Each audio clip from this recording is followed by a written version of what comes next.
Hey everyone, this is Ian for Bold Profits. Welcome to your Friday market video. And this week I want to talk about kind of the fear that's been engulfing the markets and basically sweeping across the country of a recession that people think is going to happen in the next year. We saw basically the same thing happen last year. We've seen this a number of times ever since the 2008 crash. Even in 2010, 2011, we were still seeing new recession fears come up. So this is really nothing new, but it's still scary to see when it's all over the media, all over the internet, and there's so many headlines about it. So I've seen something on Washington Post that said that there's some survey out there of 226 economists where about 72% of them said that there's a really good chance of a recession within the next 2 years. And there was another one on Fox Business that said like something like watch out for the recession in 2020. And then there was one on CNBC that they've been really pumping up for like the past week and a half because Ray Dalio, who is the manager of the biggest hedge fund in the world, came on their show, said that there was a 40% chance of a recession before the next election, which is, of course, less than 15 months away. So, and by the way, he said 40% this time. He said 35% back in February. So he raised his percent chance of a recession, even though there's less time and that there's been more data coming out that supports the complete opposite. So I just want to remind everybody that there was also something back in 2016. This is a good example of why you can't really trust these headlines. There was something from JP Morgan, the biggest bank in the United States, that said that there was a 92% chance of a recession happening over the next 3 years. That came out in February 2016. Look at where we are now. The economy is even stronger than it was back then. And I'm going to get to that in just a second. But first, I want to talk about some things that really important companies for the economy just said in their quarterly earnings calls. So that is a time when you can really get into, when you can really hear the most primary source you can get, which is company management, talking about how their business is doing, how they think they're going to do in the near future, how the economy is going, things like that. Target is one of those. Retail is very important for the economy. The consumer spending makes up about 2/3 of the economy. Target said that their e-commerce sales were up 34% over the past year, and the fact that they, over the past 2 years, they saw the biggest 2-year sales growth in over a decade. So the consumer is healthy according to Target. It's also healthy according to Walmart, who saw e-commerce sales go up 37% year over year. And Walmart explicitly said that they don't see a recession on the horizon. So we're hearing from some of the biggest retailers in the country that these claims, these headlines, you have to take them with a grain of salt. When you get it right from the source, right from company management, they say the opposite. So we believe in favor of listening to the management of these companies rather than people that are managing money. And some other ones that I noticed were Home Depot and Lowe's, of course, for home renovations. This is something that's pretty sensitive to the economy because if you're worried about a recession or if there is a recession, obviously you're not going to take out a home improvement project because they're pretty expensive. But Home Depot and Lowe's both saw surprisingly good sales, better than management expected. And Home Depot explicitly said that the consumer in America is still healthy, and they believe that that is going to be the case for the foreseeable future.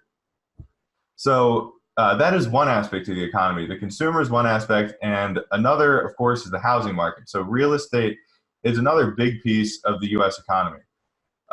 And kind of getting into that with Home Depot and Lowe's, just from the consumer point of view, but also I looked up some home building companies, some of the biggest ones in the country. One called Pulte Group reported really good sales. They said that the sales of the second half of 2019 are expected to be even better than the 2018 second half sales.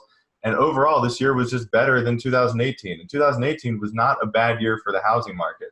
Another company called LGI Homes said that they believe, from their experience so far this year, they're seeing really healthy demand in the housing market as well, really good consumer, and they cited interest rates being lower as part of that, which of course makes sense because if interest is lower, you're going to be more likely to take out a loan.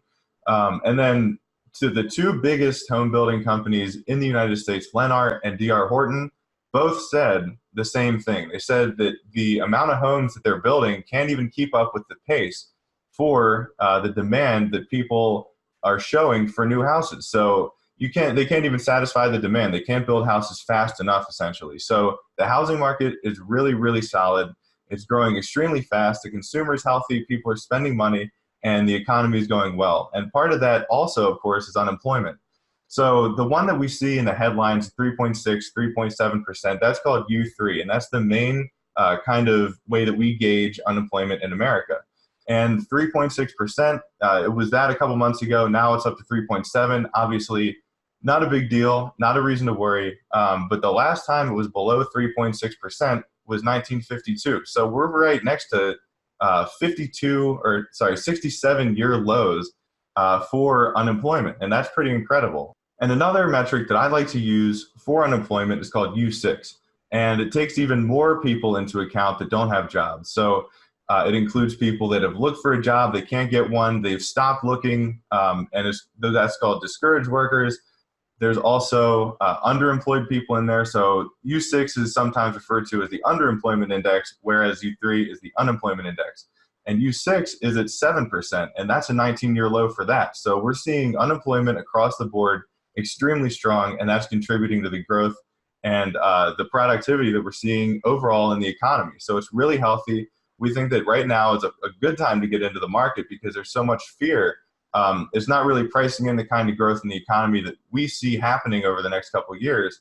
And we don't even think that you can necessarily predict a recession at this point because things are going so great.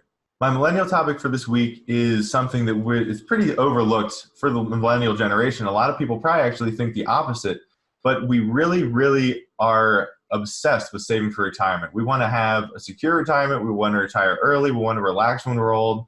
And this is something that I've noticed from a lot of the millennials that I know personally.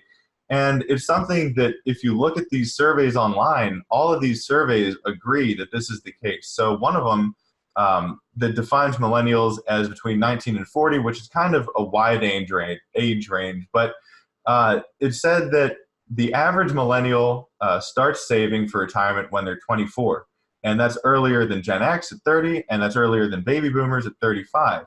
And we, on average, according to this survey, have $23,000 saved. So that's not bad, considering that most of us are still about 5 to 10 years into the workforce, and we still already have that much saved. Another one said that it pointed out how millennials are more willing to save from every paycheck, do things like 401ks or IRAs. 54% of millennials, according to this, were willing to save 5% or more from every paycheck. And that's over double Gen X at 24. It's also over double baby boomers at 26%. So we're more willing to save, we save more, and more of us are saving at younger ages. And another one that I want to bring up is one that define millennials as 19 to 34, which in my opinion is a better age range. So this one is a little bit more accurate in my opinion, but it said that overall the number of millennials with $10,000 or more in savings has gone from 29% to 43% just in the past year. So a lot of millennials are really taking this seriously. We want to save as much as we can while we're young. And that other survey that said that the average age where we begin to save for retirement is 24, I think that's pretty accurate, just based on what I've seen around from people that I know and I've talked to. And that 29 to 43% in a year with more than 10,000 saved, we're almost caught up to Gen Z and baby boomers. So Gen Z was around 53%, I believe, and baby boomers were a little over 60%. So we're doing this at a young age. We're getting ahead of the curve. And actually, 82% of millennials, according to that survey, were actively saving for retirement. So using these retirement accounts or investing on their own. But 82%, that's amazing to me because we're so young, and 82%, 8 out of 10 millennials you come in contact with, chances are they're saving for retirement, which is great. And about 36% had over 50,000 savings, which is amazing too. But really the best, in my opinion, was that almost 25%, so almost a quarter of people from age 19 to 34 have over $100,000 in savings. So this generation is doing something that really hasn't been done by a young generation before in the amount that we're saving for retirement. And that's, again, because we, as I've mentioned before, have experienced the Great Recession while we were young, while we were in college, trying to get into the job market, racking up debt. And we don't want that to happen to us again. We want to avoid it as much as possible. We want to save as much as we can, as soon as we can, so that we're secure at an older age. And we saw our parents go through this, the baby boomer generation, the Gen X generation, all went through this, and we got to watch it happen, and we learned from it. So as a result, you're seeing more tech come up, things like Acorns and Stash that you pay for just things like you normally do with a credit card. And these apps, they get the information, so they see the transactions you do, they round them up to the nearest dollar, and they invest even that spare change. And people love it. Millennials love it, and it's great because it encourages saving for retirement. We also see Robinhood, which is a really, really popular way to buy stocks now, especially for the millennial crowd that likes to use apps, likes to use mobile for everything possible. And you can buy and sell stocks on there for free. And personally, just about everybody that I know that's a millennial, and these are the same people that are saving for retirement, they also have their own money on the side that they're putting into stocks in Robinhood.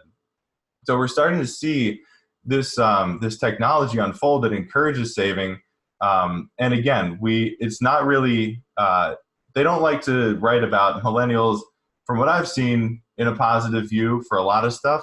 But this is one thing that we're really, really good at. And it's hard to deny when you look at this data that we're not going to be well prepared for retirement. We're not going to be, or that we are going to be contributing to the economy because we've got more savings. And that's just going to drive the economic growth even further as this generation gets older, makes more money, saves more money, puts it back into the economy later, and just continues to drive that growth. So again, overall, the message that we want to send is that this market is not really in any sort of peril that we see in the foreseeable future, based on that economic data that I was talking about before. And then longer term, the millennial generation, I believe, and we believe at Bold Profits, is going to be able to support the economy for decades to come. And that is all I have for this week. Happy Friday, everybody. Enjoy your weekend. This is Dyer for Bold Profits.